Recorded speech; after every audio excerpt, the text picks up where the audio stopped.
is a concept that has shaped a great deal of history and the entirety of the modern imagination. It's the fear that justified the slaughter of millions in the name of colonialism, the core theology that keeps many Christians who want to leave their tradition trapped, and can sometimes be a horrific recurring night terror to pagans who came from backgrounds where it was a looming threat. Seen as justice by some, the evidence of the perversity of a particular god by others, only rarely do people dig into the idea where it came from, as it doesn't have near as large a presence in the Christian holy book as one would expect from its seeming massive influence on culture. So, let's take a look into hell.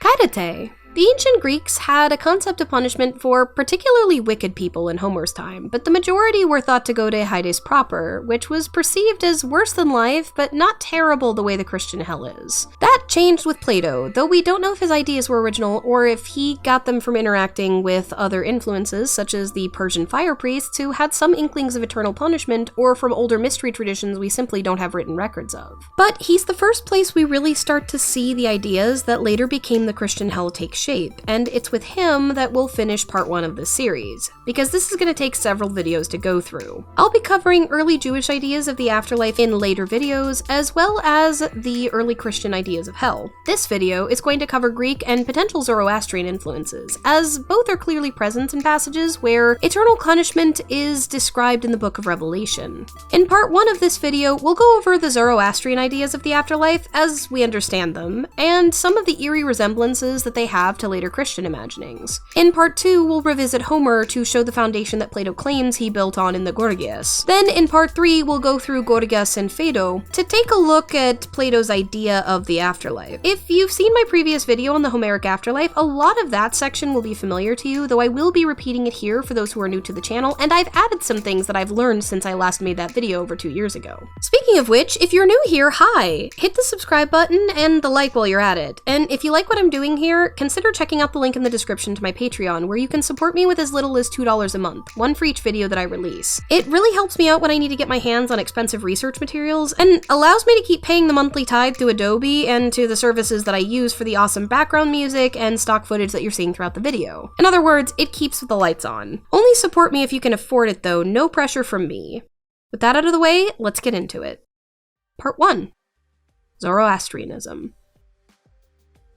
I'm putting this section first because we don't actually know when Zoroastrianism was introduced to Greece, but it's thought by scholars that it came about as a tradition sometime between the 2000s and 1000s BCE. There's a good chance the Greeks first came into contact with it sometime after the Bactrian colonies were established in 600 BCE, though we still don't know how much contact they had. Unfortunately, for anyone who wants to research Zoroastrianism, the first incomplete manuscript that we get of the beliefs of its core prophet, Zoroaster, appears in the 14th century CE, though we know it was likely written down in an invented sacred language in the 5th CE. It's hard to tell where the afterlife beliefs of the Greeks were influenced by the Zoroastrians or vice versa. Given the associations between the Magi and the death-related practices of the classical era and later, I personally lean toward the Zoroastrians may have had a hand in changing the afterlife beliefs of Greece from the rather dour and semi-equal pronouncements of Homer to something a little more spread out for everyone and not just the joyful initiates of the mystery cults. I'm not the only one. Many older scholars believe this as well, though as a theory, it has been challenged by many modern scholars, and the evidence is scant one way or the other given the Greek propensity to blame foreigners for changes in their religious beliefs and practices. In other words, I'm covering this as a potential, but it's the least well-sourced section of this script, and I want you to take it with a grain of salt. But before we can get into the afterlife, we need to understand a bit about Zoroastrianism as represented in the manuscripts we have. The oldest parts of the Avesta, according to etymological studies, likely date back to about the same time as the Rig Veda, one of the oldest manuscripts in Hinduism thought to date back to between 1500 and 1200 BCE, and contain references to 2 hell-like concepts also echoed in the Rig Veda, though without some of the familiar tropes of fire and brimstone. The House of the Lie, where those who deny the good news and ally with the forces of evil are sent, and the Endless Pit, similar to the bottomless pit spoken of in Hesiod's Theogony. What made Zoroastrianism unique in Persia at the time was that instead of honoring the then polytheistic pantheons of the early Vedic faiths that turned into various sects of Hinduism, Zoroaster's later followers believed in a grand battle between a singular entity of good, Ahura Mazda, and his angelic servants, and a singular evil entity, Ahriman, and his. Ahriman is also known as the Lord of Lies, who sends out his evil devas, or devils, souls to torment and deceive humanity. In the oldest section of the Avesta, known as the Gathas, those who follow the Lord of Lies become permanent guests in the House of Lies, which is eternal darkness and isolation. The Rig Veda also contains a set of verses from Hymn 29 in Book 2, which show the idea of divine punishment for seemingly more mundane offenses had taken rooted Vedic traditions around that same time, at least compared to the sort of fuck-ups that could result in someone getting cast into Tartarus according to Homer and Hesiod.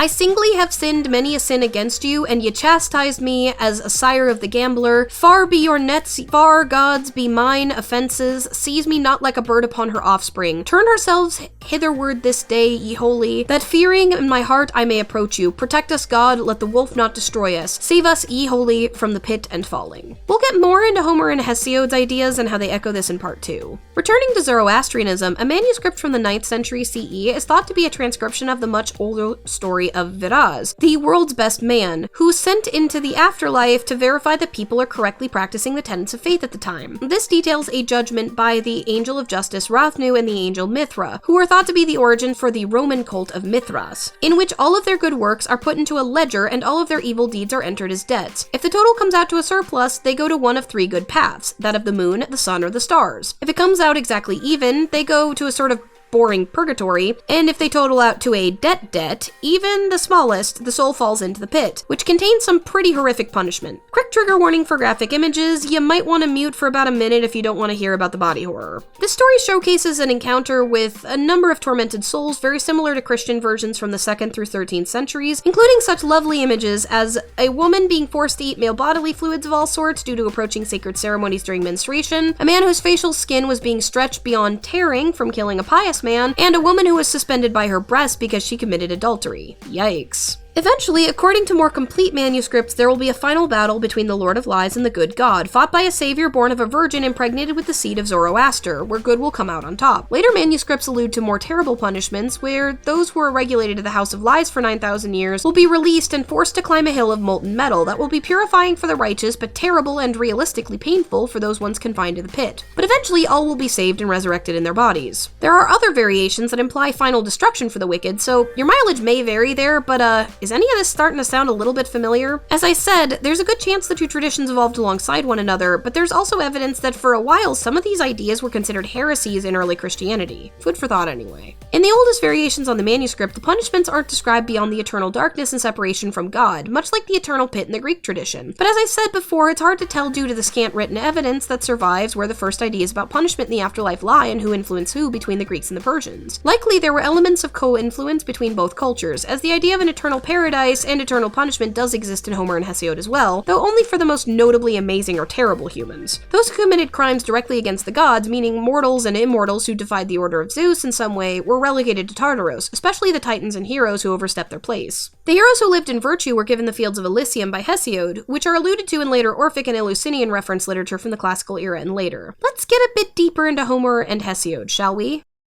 Part 2. The Afterlife of the Poets Homer and Hesiod. This section of the video was originally a video inspired by Reading Greek Death by Christiane Sourvinou-Inwood. She gave some arguments at the beginning that blew my mind wide open about conventional scholarship and what Homer might have actually believed based on the textual evidence, but in order to get there, we need to figure out what most of us have been taught and why. Older scholarship frequently cites the idea that to Homer and his ilk, the dead were witless, or devoid of knowledge of who they were. Several prominent Greek scholars put forward this idea, though the 3 loudest are Robert Garland in his book The Greek Way of Death, M.P. Nilsson in his work on the Minoan religion and its survival in Greek cultus, and Walter Burkert in Greek religion. Said arguments were largely based on certain passages in Odyssey 10 and 11 where the dead are called mindless and witless, and where Kierke points out that Tiresias has his wits about him and is unique among the shades for this reason. We'll take a look at where these ideas come from later, but for now let's examine the passages referenced here. In Odyssey 10, 487 through 495, Odysseus narrates thus after asking Kierke to tell him how to get home. So I spoke, and the beautiful goddess straightway made an answer. Son of Laertes, sprung from Zeus, Odysseus of many devices, abide ye no longer in the house against your will, but you must first complete another journey, and come to the house of Hyades and the dread Persephone to seek soothsaying from the spirit of Theban Tiresias, the blind seer, whose mind abides steadfast. To him, even in death, Persephone has granted reason, that he alone shall have understanding, but the others flit about as shadows. Well, that seems pretty convincing, right? Here we have the character on his own authority in the narrative telling us the words of a goddess, and she tells him that the dead are senseless and without self, and that Tiresias is the exception. We had a similar echo in passages Odyssey 11 at 151, where Odysseus' mother doesn't recognize him until she drinks the blood of his offering, and again at 476 when Achilles calls the dead aphrades, or lacking intelligence. But let's take a closer look at this section of the story. Although it's true that Odysseus makes a blood offering to summon Tiresias, he uses a sword to keep the shades that come up from Hyades away until the blood that Tiresias comes up to talk to him. So why is it that before Tiresias arrives at 1190, we get a scene with Odysseus' fallen comrade Elpenor, who is fully articulate and quite frustrated at being unable to enter Hyades on account of being unburied. Odysseus will not allow anyone to get near the blood he was offering to Tiresias under instruction of the goddess, and nowhere does it mention an exception for Elpenor. If we go back to Odyssey 10 from earlier and continue Circe's speech, she gives a curious instruction to Odysseus regarding supposedly non-sentient shades. "Thither, prince, dost thou draw nigh as I bid thee, and dig a pit a cubit's length this way and that, and around it pour a libation to all the dead, first with milk and honey, then thereafter with sweet wine, and in the third place with water, and sprinkle thereon white barley meal. And do thou earnestly entreat the powerless heads of the dead, vowing that when thou comest to Ithaca thou wilt sacrifice in thy halls a barren heifer, the best thou hast, and wilt fill an altar with rich gifts, that to Tiresias alone thou wilt sacrifice separately a ram, wholly black, the goodliest of thy flock. But then, with prayers thou hast made supplication to the glorious tribes of the dead, then sacrifice a ram and a black ewe, turn their heads toward Erebus, but thyself turning backward, and setting thy face toward the streams of the river. Then many ghosts of men that are dead will come forth, but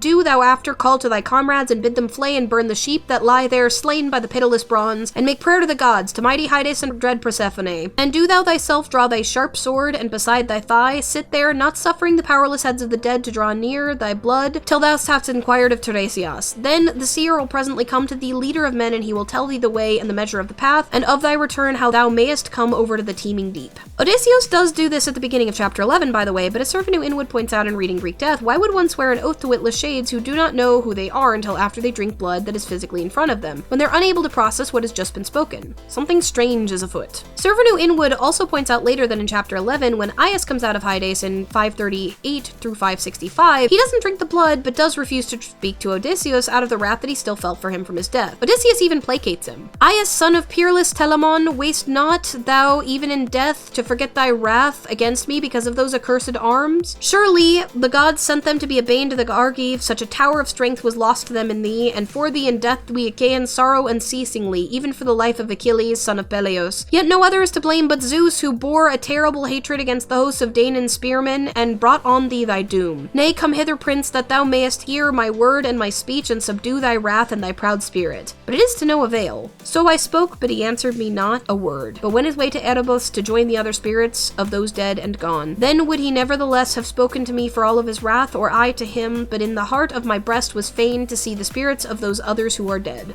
If Aias was so witless without blood, why would he refuse to answer Odysseus? And why would Odysseus, if he believed that Aias to be witless and mindless, attribute his refusal to answer in the first place to his wrath from life? As Sourvinou-Inwood points out, this would have stood out to Homer and his audience of wrong if they believed completely that the shades of Hyades were witless and mindless, that by drinking blood they became aware again. Also, the fact that Tiresias retains his mind yet still drinks the blood offering is another strange flag. The likelihood that Homer simply omitted the blood drinking is low, given that epic by its oral nature has a great deal of repetition to help the poets who will retell the story remember it. If the blood drinking happened, it would have been noted. So what can we make of these strange, seemingly contradictory beliefs? We'll get back to that in a moment, but in order to answer this question, we need to look at one other aspect of the belief that scholars have widely held to be true that may be in question. Nilsson proposed in his Minoan-Mycenaean religion and its survival in Greek religion, it was likely that the Minoans believed in a paradise far beyond the sea. He also theorized that the dead rulers were deified in ancient Minoan rites due to a specific image found in a specific burial site where what appeared to be a dead king was being glorified by three other figures. This becomes important later in Odyssey 11 when we're told that Minos and Menelaus, who could have been Minoan kings, rule over the fields of Eleusis, where some people, namely heroes that were born of the gods, are given immortality. Sourvinou-Inwood, however, takes issue with this view. She points out that the clothing of the figure being honored is not the same as those of the gods, and points out that the person could have also been a priest performing the rites for the gods, and this image captured an idea of their life. She also points out the presence of small carved wooden boats in the grave goods, assumed by Nilsson for transport to the afterlife beyond the sea, could have served other function in the afterlife, particularly if the person was seaman or a fisherman. We have so little written from the Minoans and Mycenaeans that we know little about their religious beliefs, and we still haven't deciphered Linear A. She points out that Nilsson is making a critical mistake by extrapolating later beliefs onto the past in the grounds that the physical locations are the same and the cultures are related, so remnants must exist. However, as we'll see, this might not be the best assumption for changing cultures and belief structures. The above arguments about the gravesite and others like it led Nilsson to declare Homer's Fields of Elysian to be a remnant of Minoan beliefs regarding paradise for a select few, rather than a contemporary belief for Homer and his audience. This is where we come to Inwood's counterpoint. According to scholars like Nilsson, Garland, and Sourvinou-Inwood and others, Homer likely was working with older epics when he composed the Iliad and the Odyssey. Sourvinou-Inwood proposes that due to a number of inconsistencies, several of which I pointed out and several of which reside in the Iliad regarding Achilles and Patroclus, the majority of the evidence in the two poems points to the idea of the dead who know who they are and can receive offerings on those grounds. After all, why would Odysseus be instructed to make an oath to dead who cannot understand it? And why would Achilles talk about ruling over witless shades later in Odyssey 11 when he's called up and says hello? He expresses in this passage that it's better to be a slave in the world of the living than to rule over the dead, and some scholars have taken it to mean that the dead were witless and mindless, but again, as Inwood pointed out, how could someone rule over mindless shades? Homer's audience would have seen that as a contradiction, along with Elpenor at the beginning of the book and Patroclus in the Iliad. What's more likely, according to Inwood, is that these seeds were emerging of an older versions of the story in which the Mycenaeans, who didn't have a cult of the dead as far as scholars can tell, believed that the dead were only able to understand who they are when they drink the blood of an offering. Homer and his contemporaries likely believed that the dead did understand who they were and why offerings were being given to them, otherwise the majority of interactions with the dead would always contain the blood offering, and as we've seen, they don't. Another major point Inwood makes is that the Greeks of the 8th century did have a cult of the dead as far as scholars can tell, as multiple offerings have been found at tombs and burial sites over the centuries. Why would a family make offerings to mindless shades? It seems silly given that the purpose of offerings is charis. In fact, as I've mentioned in my recent video on ancient Greek necromancy, link is in the iCard if anyone missed it, it seems that even improperly garried ghosts still carry a measure of sentience, enough to be angry at and cause mischief for those who lay blamed for their sorry state. So too, ancestors were said to get royally pissed if their yearly ancestral rites were neglected for long enough, which doesn't seem possible if they only realize who they are and who their families are after they've drank blood. Which brings us back to the Fields of Eleusis and the Eleusinian Mysteries. For those of you who are unfamiliar, the Mysteries were a rite performed in Eleusis involving initiates from all over Greece once a year, and were a closely guarded secret for which we have little written attestation. It was said that a great thing was witnessed at the end which gave one access to a better afterlife, and this belief is hinted at in the Homeric hymn to Demeter, where it is declared that Demeter shows the mysteries to men which, when beheld, would give them a better access to an afterlife. Note that this has nothing to do with one's behavior in life, just whether or not one has received this particular initiation. Also, as I covered in my video on the Muses, according to Sappho, poets inspired by the Musai who were initiated also received a better afterlife in which they were allowed to compose new work for the Shades and Hyades. Why would poets need to produce work for mindless ghosts?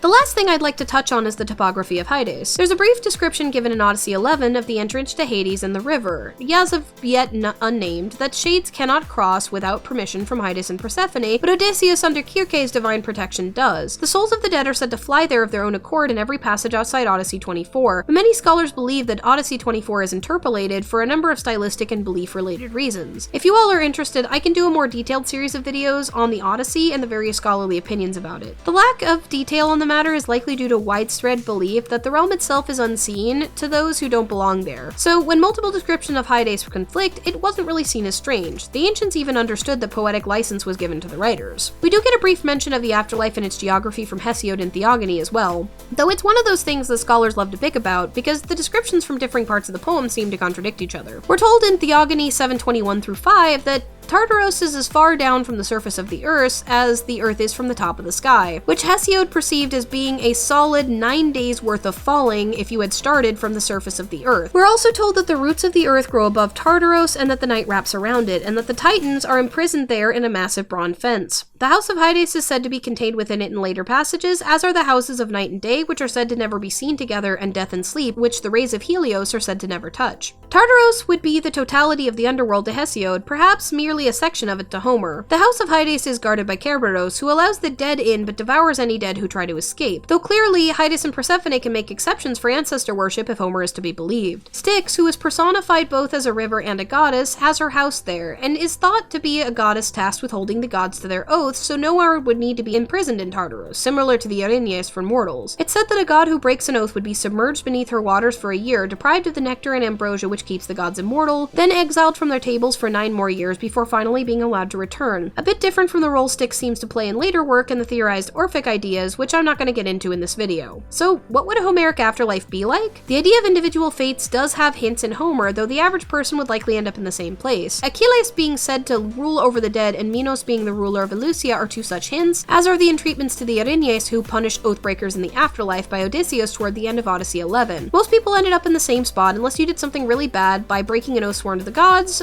as a witness, or were amazing in your life or related to the gods somehow. 4 transgressors against the gods are shown to Odysseus who screwed up that badly. Orion, who hunts with his dogs in the fields of Asphodel, who is said to have slept with Eos, Tityos, who tried to violate Leo, Tantalos, who I covered in the Human Sacrifice series as having attempted to feed his son to the gods and also stole nectar and ambrosia from them for his friends, and Sisyphos, who violated Xenia by taking pleasure in killing his guests. In other words, according to Homer, to end up in Tartaros, you really had to go out of your way to end up there. But you probably wouldn't be lineless, and Hydes and Persephone could let you out to be with your family briefly when offerings are made if they ask nicely. I covered that more in my video on Ancestor Cult, link is in the iCard if you missed it. Homer describes Hydes as underground, dark, and a bit windy, but also talks about Persephone ruling over the blessed dead and a better spot existing for some awesome people, so it's not exactly terrible. Life is just better, so don't go rushing to death anytime soon. We get hints of a better afterlife, potentially in the fields of Elysium, for those initiated in the mysteries or by the muses from Sappho and the Homeric Demeter, but not too much about what that might look like from either one of them, apart from eternally composing art with divine inspiration in the case of the poets. Of course, this is where Plato came in to fill the gaps.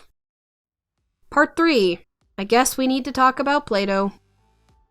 Plato has 2 major works where he really delves into the theories surrounding the afterlife through the mouthpiece of Socrates, Gorgias and the Phaedo. These works are the first time in Greek writing that we see granular punishments and rewards based on the ordinary behavior of people rather than mere initiation into either the mystery rites of Dionysos, Eleusis, or the Muses. Gorgias was a dialogue on rhetoric, technique, and the nature of philosophy, which concludes with the idea that philosophy allows truth to be derived from stories like the one he tells about the afterlife that Gorgias details the judgment of the dead in. In it, we are told that there are 3 judges of the dead: Rhadamanthus, who judges Asia, Achaeus, who judges Europe, and Minos, who can veto the decisions of either if they disagree. These judges are said to see the soul as having lesions on it that represent transgressions and vices, similar to the wounds and physical features on the corpse still being present. This differs from Homer already, as the dead aren't thought by Plato to look the same way they did when they died, but rather symbolically be covered in sores, wounds, pustules, and scars, all of which are said to correspond to major acts of impiety and vice through their lives. He does go into detail on the idea that the majority of people who would have these marks would likely be kings and aristocrats, as they have a measure of freedom that allows them to commit horrific acts that offend the gods. He even goes so far as to point out that in the Odyssey, all the men we talked about earlier were kings. And I think, moreover, that most of these examples have come from the despots and kings and potentates and public administrators, for these, since they have a free hand, commit the greatest and most impious offenses. Homer also testifies to this, for he has represented kings and potentates as those who are punished everlastingly in the Neverworld. Tantalus and Sisyphus and Tityus, but Thersites, any other private person who was wicked and has been portrayed as none as incurable and therefore subjected to heavy punishment, no doubt because he has not a free hand and therefore was in fact happier than those who had. For in fact, Callicles, it is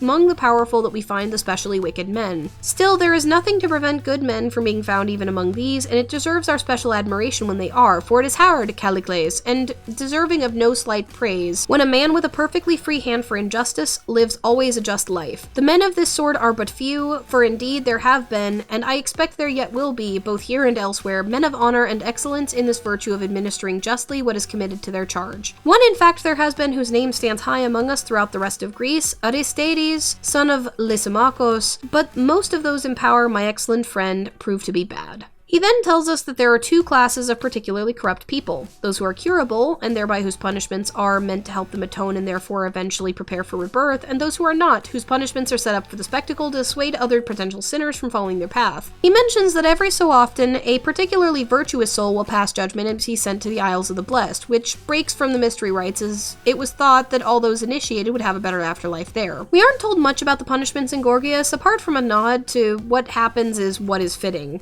He does allude to punishments in Homer as examples of rulers strung up and made an example of, but it's in the Phaedo that we really get into the topography of the underworld as Plato sees it, and the specifics of what these punishments and separated areas might look like. Phaedo is from Plato's middle period and expands on the ideas we just covered with more detailed descriptions both of the sorts of people who might end up in punishments and what the durations of those punishments might look like. In Phaedo 112 through 13, we get a description of Tartaros as the source of the waters for various rivers referenced throughout the ancient poetic works, including Okeanos, the waters of the ocean which Plato tells us encircles the earth. Flowing the opposite way are the waters of Acheron, and at the center he tells us of the Acherusian lake, where the souls of the dead must go through various channels. There is a third river which he tells us flows between the two and is made of boiling lava and mud. He names this river Periphlegathon, and tells us that it doesn't mingle with Okeanos or Acheron, but instead flows in a winding path beside them and drops straight into the pit of Tartaros. And flowing opposite to it, we are told, is the river Kokutos, which also drops straight into Tartaros but on the opposite side, and it's the color of lapis lazuli, which is bluer than the bluest blue for those of you who have never seen it. The majority of souls, we're told, go to Acheron. That doesn't mean they escape reward and punishment, but rather that they get a mix of the two as is fitting to them according to the judges. And those who are found to have lived neither well nor ill go to Acheron, and embarking upon the vessels provided for them, arrive in them and at the lake. There they dwell and are purified, and if they have done any wrong, they are absolved and paying the penalty for their wrongdoings, and for their good deeds they receive rewards, each according to his merits. He proceeds to echo Gorgias about the judgment of the dead and the classification of those who lived the worst lives and of vice into two categories, those who could be redeemed and those who couldn't. The redeemable ones are further subdivided into categories, those who outraged their parents and those who murdered others. We're told that they're sent to Tartaros for a year of torture and punishment, then carried back to the Acherusian lake by either Kokutos for the murderers or Periphlegathon for those who harmed their parents, to beg for forgiveness from those they've wronged. If they've granted that forgiveness, they're released back into the lake to join their kin in more ordinary rewards and punishments until rebirth. If not, they're sent back for another year over and over until those they've wronged think they've suffered enough. Brutal. For those who are virtuous in life and got their rewards and punishments out of the way, they get to go be reborn on the earth. And for the really virtuous philosophers, well, they get to skip living again entirely and go to a paradise that Plato doesn't really bother describing.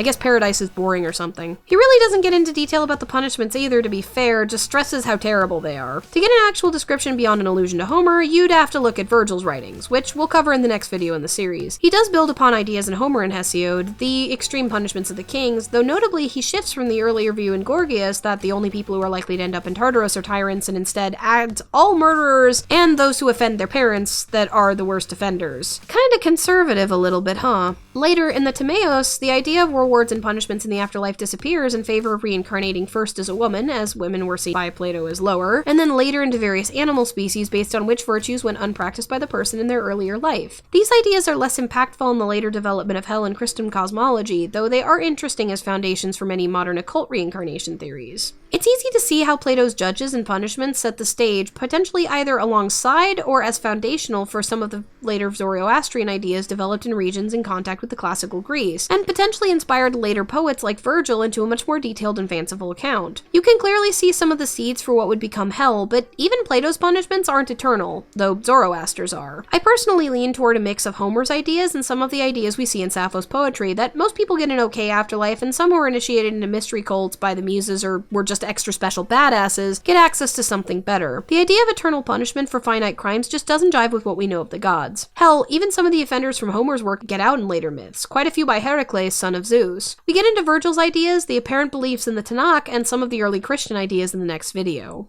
For now, thank you so much for sticking through that. If you're new here, judge the subscribe button and send the like back down the river for its transgressions. Drop down into the comments and let me know if you learned anything new, either about the ancient Greek ideas or about Zoroastrian concepts, which were entirely new to me. If I got something wrong about the Zoroastrian ideas, let me know down there too. It's a difficult topic to research and I want to make sure I get it right. Special thanks also to my patrons. This video got delayed a long time due to flu and other stressors, and you've been so patient with me despite my struggles in getting the work done in a timely manner. I am so grateful for your support. I would not be able to afford to do the work that I do without you. May the cycle of reciprocity between us ever remain positive. And remember, we're stronger together.